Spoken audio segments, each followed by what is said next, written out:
in terms of how he was dying. Yes. So yeah, I don't know. Maybe Berlin's just affected Wisdom. I'm not really sure. But either way, it was fun to watch, and he generally killed whoever he was gunning for. So yeah, he got, there was at least that going for him. We got a second game. Champion select. Silver linings. I mean, like, Haji did remove the Baron buff from the Karma in top lane, so that was actually good. But still. Double support ban. Triple support ban? No, Malzahar ban? Okay. So Epsilon respect the Malzahar enough to ban it. Okay. Okay. I mean, they struggled to deal with it the later the game went. Yes, but I don't feel like Kozku felt anything in the mid lane. Yes, he got the early kill, which helped, but I don't know. I guess if there's nothing else you really want to ban, then Malzahar is like a fine ban just because of how it was different coming in from Misfits. They can maybe Nidalee here if they want it, if they want to steal it away. We know it's been a big pick from for Kirei. Again, we talked about Kirei from all the, like last year. Last year he was crushing people on Nidalee. Nidalee Elise like all the time, so I like the first pick coming in from Epsilon.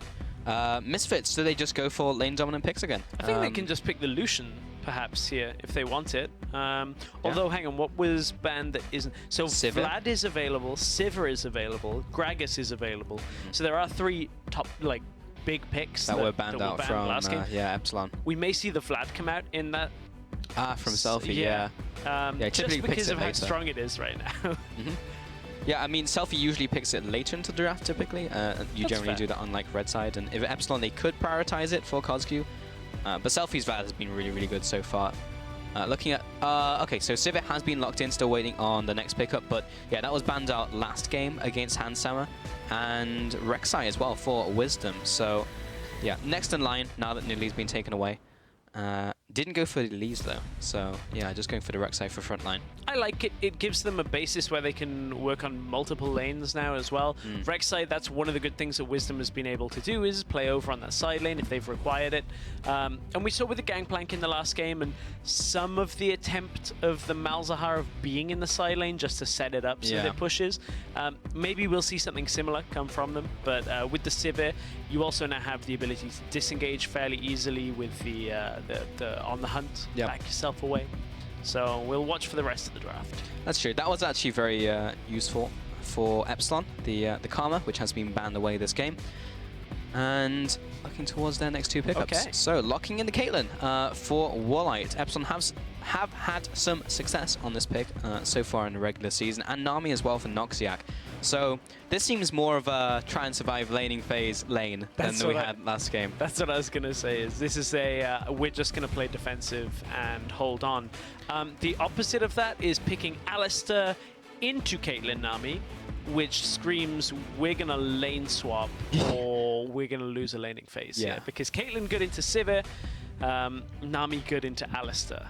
Generally. I mean, like, Alistar just at the moment generally says lane swap because it's Alistar. That's true. We very rarely see Alistar nowadays if your name isn't Hiva. We also saw it from Yellowstar in one game and everybody hated it. Yeah. It was like, why are you playing Alistar right now? Yeah, pretty much. Not a good pick. Yeah, he just got hit so many times with nerfs. His Triumphant Roar was nerfed, his ultimate was nerfed, everything really. So yeah, seen very much less of that pick, but it's still very good in what he does. Like, you can still die, but you just can't necessarily survive when you go in, because it's 50% at rank 1 now. You could generally stay at like rank 1 ultimate and just be able to dive towers all day, but can't really do that anymore. Alfari with the Gangplank again, I liked it last game. There's the Gragas, that was banned last time. So that where makes does it that top go? lane. Yeah, Nidalee's been picked up, so that'll be top lane Sartorius, and the Cassiopeia for Kozku. Yeah, I saw nothing wrong with Kozku's Cassiopeia. If anything, it was really, really good from last game. Yeah, it was good. He struggled in team fights when people had already kind of got themselves ahead, like when Hansama had 4 kills already, and then Selfie was starting to pick up kills. Speaking of Selfie, he's locked in the Kassadin very quickly. So we are playing on multiple side lanes here. Like, we're not running a 1-4-1. It's 1-4-1. Yeah, 6 players. We're playing Hexakill now, Pulse. We're not running a 1-4. This is, you can have Rek'Sai side lane, GP side lane, Kassadin side lane, all good. So we'll see whether Epsilon can hold on to all that. Yeah, because Cassiopeia, you can't really run TP on. So you can't really play her over in a Inside. pushing way on a side lane, you wouldn't want to anyway. Purely defensive in that capacity, and then you have to hope they don't start a team fight. Yeah, Sartorius as well on the Gragas. I mean, he doesn't push very fast, but we'll be able to stymie a push in one of the side lanes. But yeah, it's we'll be trying to play around the Caitlyn mid lane, or mid game rather. Maybe in the mid lane. Do often put that pick in the mid lane.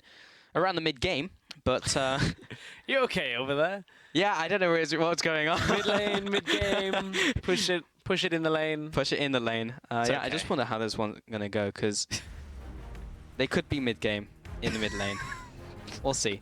Use hashtag mid lane. No, use hashtag EPS win or hashtag MSF win for who you think is gonna pick up this game. 89% was in the last game. You guys said Misfits. 89% of you were correct, but will it change this game? Well, we're gonna have to find out. Well, we've got Thunder Cow in effect. Thunderlord Alistair. Oh, yeah. I like it. It's fairly common these days when you see Alistair picked up, Yeah. just because you trade so effectively well with it in the early game. You just walk up to somebody and basically trample them to death with the passive that normally does nothing, but when you add a Thunderlord proc onto it, Yeah.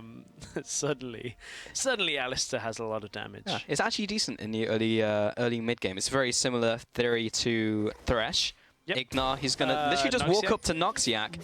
He actually just walked up slowly and knocked up Noxiac, and we'll probably be looking for the kill here as well with the Ignite First Blood to Handsama. No, don't stop. What? Kozq, don't walk back into Ignar. He's looking for another Pulverize. Meanwhile, Handsama driving low to Warline. He's going to flash after him, but he's outside of range. Handsama's already backing up, but Kirei's here. He'll flash into his own jungle. Warline's trying to pick up the kill, but it's not like he has E. Now he's trapped in the enemy jungle. Oh no, Misfits are just going to kill him. Selfie's low as well. Whoa, auto attack from Warline. It's not going to be enough. Kirei is trying to save his allies.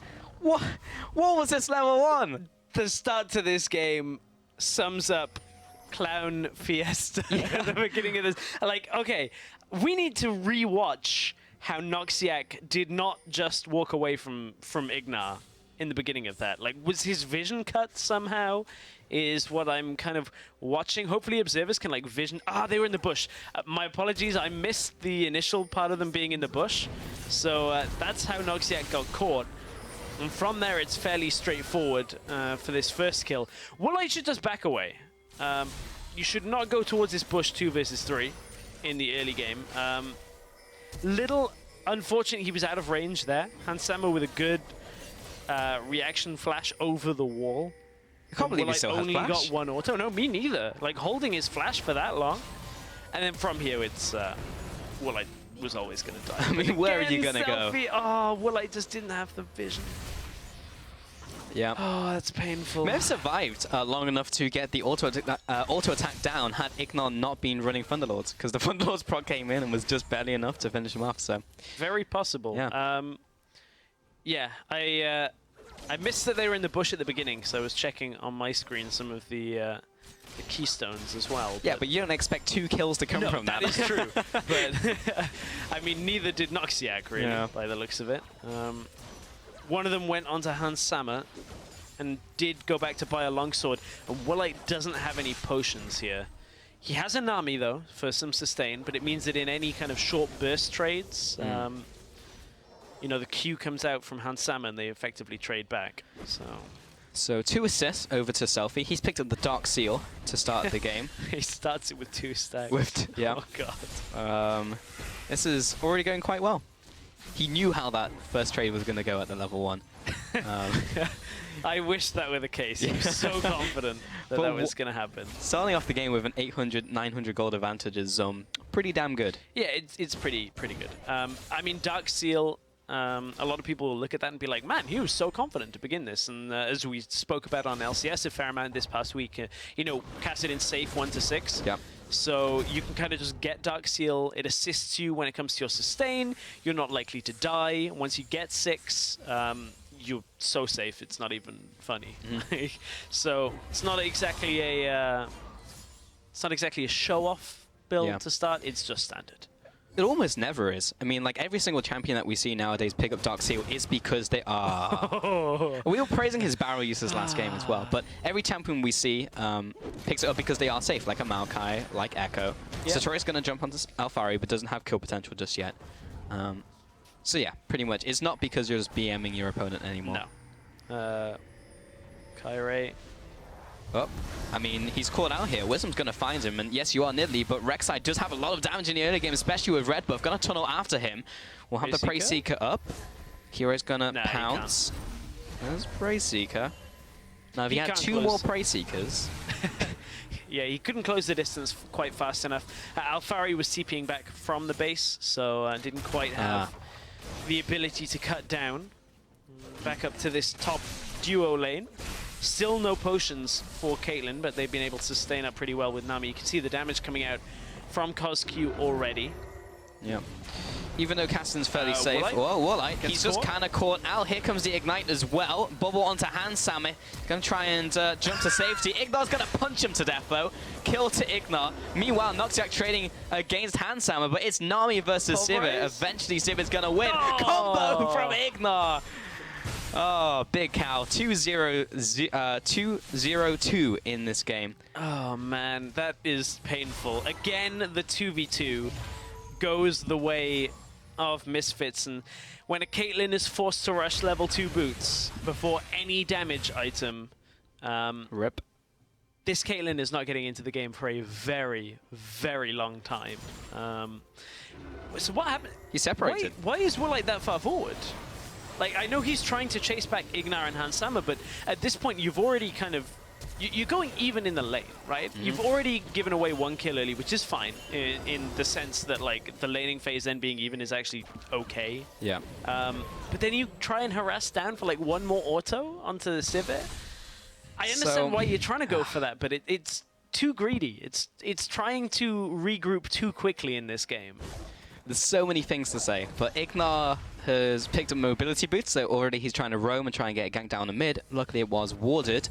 Oh, hello. But yeah, Misfits, like, we were expecting a lane swap coming in as well. Try and get the Alistar Sivir outside of a lane matchup against Caitlyn Nami, but they just 2v2 killed them again. In another game. It's the disrespect, though, from Warlight stepping up that far, because you can't rely on net as an actual escape tool. Like, it doesn't work fast enough. Hang on, barrel bottom lane. Alphari's been knocked into Sartorius. He's going to have to burn his ultimate javelin from long range. Kirei trying to get in there for a pounce. Warlight, meanwhile, in the top lane. This is 2v2 again. Not quite enough to finish off Warlight, but Warburn has flashed away. Alphari survived? How?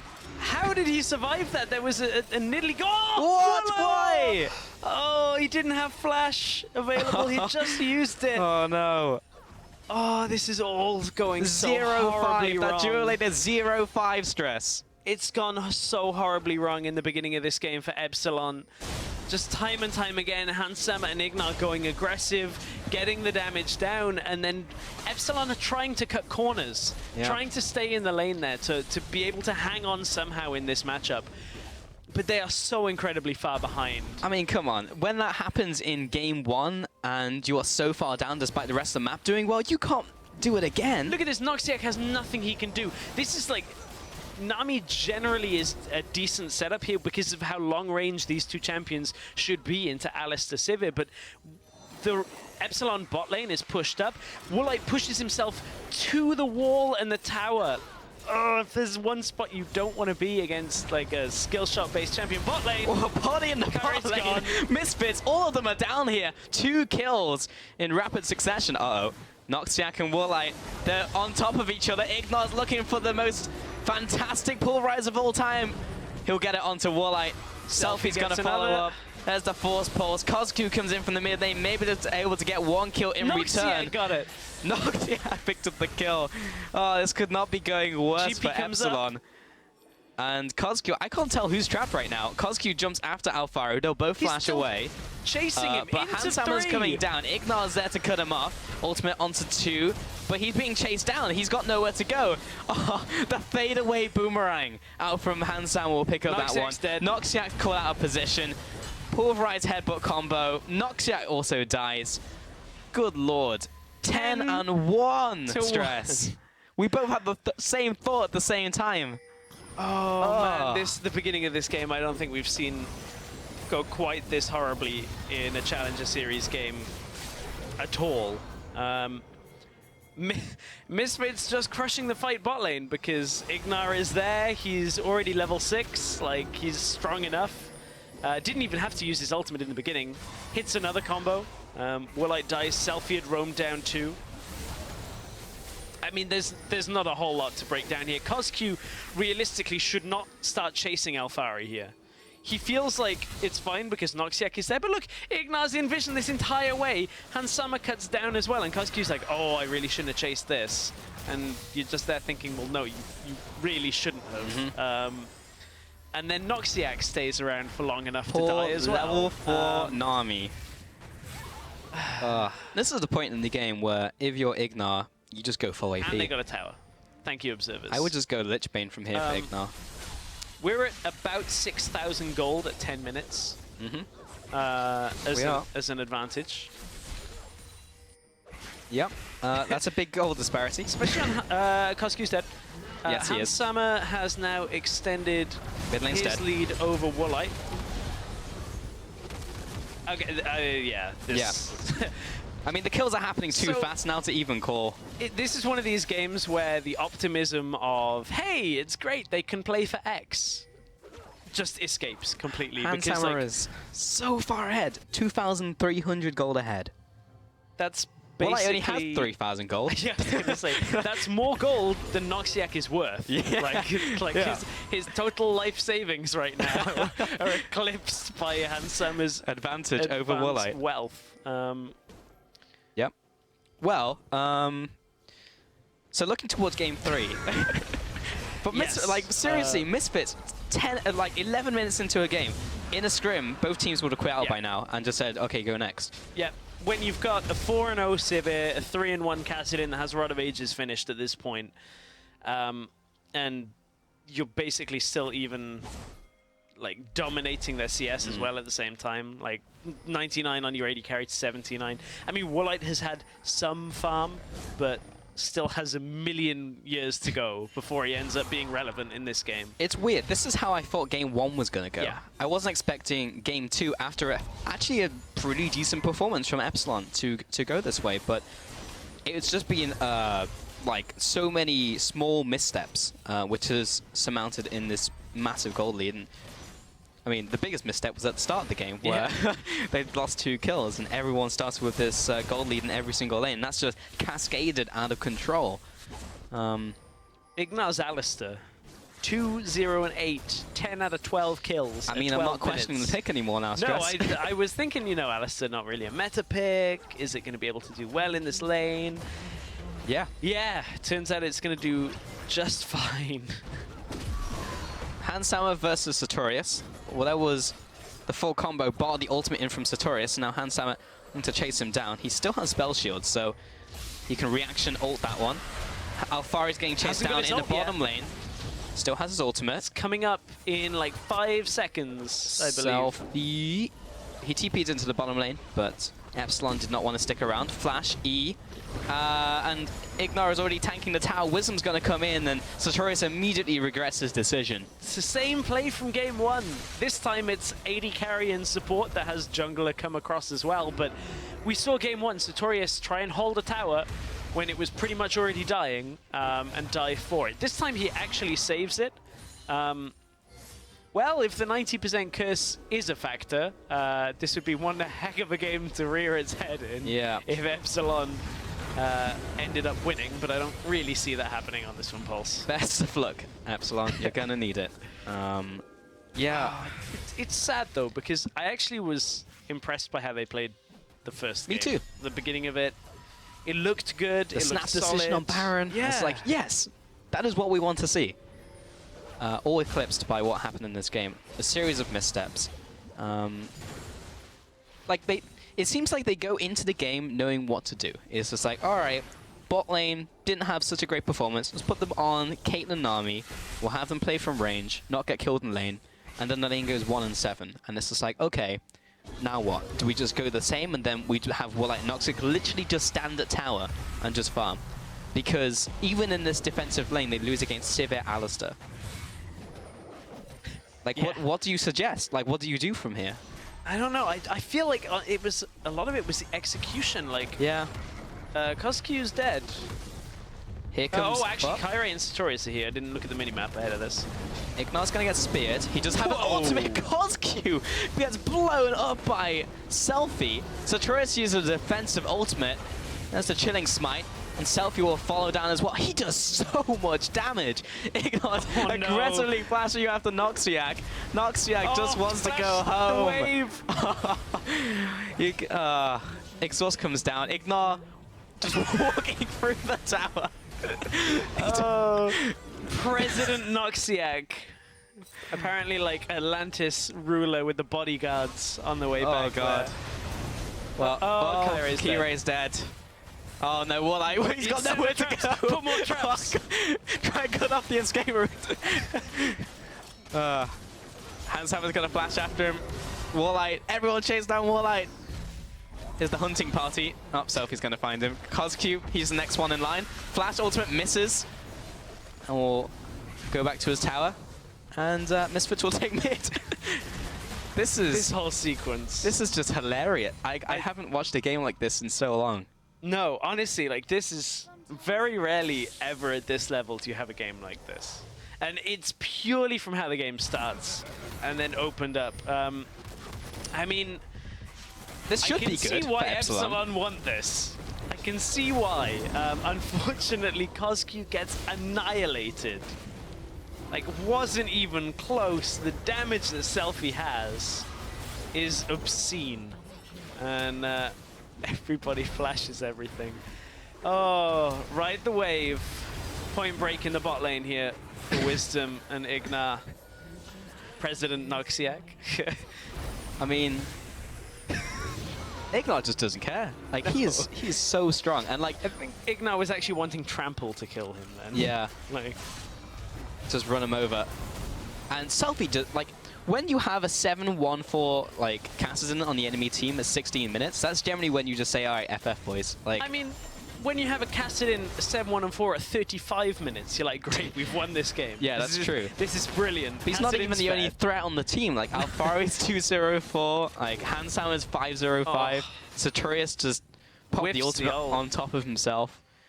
I've got it a couple seconds behind on my screen, so I get to witness that again. I was going to say, I believe he whiffed it. I think Alfaro just turned around. Yeah, he just turned for a minion. He carried on farming and it's like, oh, okay. Bot lane. Selfie can probably 1v3 if he dodges the ult from Coscu. But if Wisdom's here, they can absolutely do this. Yeah. All right, well, Epsilon probably should just give up this tower. It's 17 minutes in. We've had 19 kills, and 18 of them have gone to Misfits. They have a 12,000 gold lead. Like, I think analysis just breaks down at this point. So what's your highest CP Pokemon right now? Oh, around 600 right now. 600? Yeah. I had to restart. Yeah, you had to, otherwise you were way in front of me. Kyrie. Ooh. This is, like, this is painful. Like, this game, if the... It's like sport. It's just like the hunting foxes. It's difficult to bring meaningful discussion to how this game is playing out. The worst thing is Epsilon can't even surrender. No, they're another 2 minutes. And normally we do try and be a little more optimistic. Yeah, we doubled our kills for Epsilon. Second kill of the game. But it doesn't even seem like Misfits are actively trying to finish the game. Like, they're just trying to find as many kills as they can right now. Coscu, Selfie dying behind the tower. Wisdom is shrugging off all of this damage in from Epsilon. Oh, nearly 3-shot. Boomerang, not quite in range this time. Warlight escapes with his life. Selfie just diving the tower. And honestly, there's not a lot we can say about this game, Stress. We have to just look really towards the next game. Yeah, absolutely. In which, I mean, what time is it? It's 6:25. We started this broadcast an hour and 25 minutes ago, and we were very rapidly approaching the end of this series. This could end up being a very short evening. Yes, and I mean, for Misfits, like, I didn't think that they'd win this convincingly in a second game. Like, I really, like, I knew that they were a strong team coming into this, and we said that, you know, we didn't think there would be any lane that was really a contender for Epsilon, but like this is a whole nother level. And honestly, I don't even really attribute this to like, oh, Misfits an LCS level team. This is just how badly a game can go. If at the beginning you give up 2 kills, and then in lane you give up 2 kills, and then the one play you make to try and get back into the game backfires as well. Like, that's how the game goes when it's like this. If you lose 3 early game fights pre-6 minutes, back to back to back, you're going to lose a game. I think like this everyone, against a competent team. Like, I feel like everyone who's played League of Legends has had a game like this. Yeah. Where it's just like everything just goes wrong and all you can do is laugh because like everything just went wrong. And Epsilon really just need to start thinking about how they're going to try and Cloud9 Misfits. So, 20 minutes is our normal leads that we take a look at, and the lead is currently 14.3k.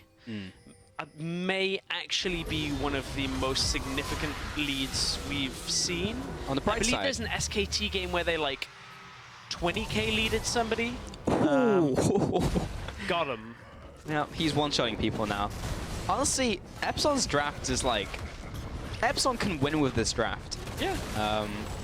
I would... Like, they could just pick the same thing in Game 3 and just try and execute better, and that would be fine. But yeah, like, just start the game. I think they actually just going to push 2 Nexus Towers here and win. With Handsama and Ignar. Yeah, I mean, they just killed everyone on the map. Noxiac will flash away. Wisdom's onto the tower. And this is game. 21 minutes. If anything, Misfits should be disappointed that they didn't get the fastest game in the world. Oh! At least they got Wisdom. Yeah. That's the Nexus time. Misfits absolutely obliterate Epsilon. That was ridiculous. That is the most convincing Challenger Series game I've ever casted. Like, straight up. No Handsama down. Like, that was just ridiculous. Yeah. Yep. I actually don't think we've ever seen like a game like that. Even if you compare it to like the other strong teams that we've seen, like Millennium, Origin never did that. Yeah, exactly. That was actually a new summer record as well. 21 minutes and 11 seconds. The next shortest before was also from Misfits, so they broke their own record, and that was against Nerve, and that was 25 minutes. But 21-minute victory, and honestly, if they actually tried to close out the game instead of just killing everyone all over the map, they probably could have gotten like a 17-minute victory or something absurd like that and try and beat like the Immortals was an 18-minute win in NALCS. I remember back in Season 3, there was like a 14-minute win, if I remember rightly. Yeah. Maybe I'm misremembering, but I know the old days of NALCS, there was like a game that was so short. It just snowballed out of control. It was just done. Everyone was like, no, let's just get out of this game. I like to actually break down the game is to look at the first 3 or 4 minutes, and like from there, there's not a lot that is beneficial it's to like look draft further and in. 5 minutes, and that's like it. Yeah, maybe 5 minutes is too much. So when we talk about the beginning of the game, just the start with the warding attempt and Misfits catching them out, I wonder whether that's something that they have scouted. Because that is something teams do time and time again, is look at how they open on a blue side opening, who walks where. Sure. Was it luck is another question that they just Noxiac walks past. Maybe. I think it's like 2 things, right? It's like maybe 1, the setup, but 2, also the misplay of just walking into the Alistar and then walking alongside him and hope he didn't went pulverize or didn't go pulverize at level 1. Yeah. And then that was it, like pretty much. I mean, like after that happened. And then like another member made the exact same mistake that Noxiac did. So I think execution. And then not respecting the distance in the 2v2. Like, the one thing that you have to always be careful about when playing against an Alistar is that he's not in engage range against you. Whether that's headbutt combo, whether that's pulverized flash, you've got to be outside of that range. And on Caitlyn, it should be so easy to do that. Yeah, but you outrange the Civis so much, and the Alistar. Time and time again, Ignar is just catching those engages, getting the double kills. In Game 1, getting the hooks in the laning phase. Like, there's not a lot you can do if you're eating all the crowd control in a 2v2 setup like that. And then Handsama's is like, fine, give me the outplay. Like, doesn't matter what they've got. also think it was fundamentals in the lane, because you never want to be that split up from your support against an Alistar in lane, and then it was just like a free kill. Like what is Noxiac going to do from there? There's realistically nothing he can do. So it's just, yeah. Like, you look at Woolite and Noxiac and the experience they should have coming from LCS and, like, all the experience they've had as players, like, you should never see that happen. But it was fundamentals that really broke down in that game. But either way, that will round out Game 2, so we'll be taking a quick break as we set up for Game 3. So this could be the end of the series, so you won't want to miss it. And we won't be missing quicker than the game, or...? It will be, significantly. 3.5. Yep. Ignar, he's going to literally just walk up to Noxiac. He actually just walked up slowly and knocked up Noxiac, and we'll probably be looking for the kill here as well with the Ignite First Blood to Hansammer. As meanwhile, Hansammer driving low to Warline. He's going to flash after him, but he's outside of range. Hansammer's already backing up, but Kirei's here. He'll flash into his own jungle. Warline's trying to pick up the kill, but it's not like he has E. Now he's trapped in the enemy jungle. Oh no, Misfits are just going to kill him. Selfie's low as well. Whoa, he's attack from Warline. It's not going to be enough. Kirei is trying to save his allies. What was this level 1? Oh no, Warline, he's got nowhere to go. Put more traps. Try and cut off the escape route. Hansammer's gonna flash after him. Warline, everyone chase down Warline.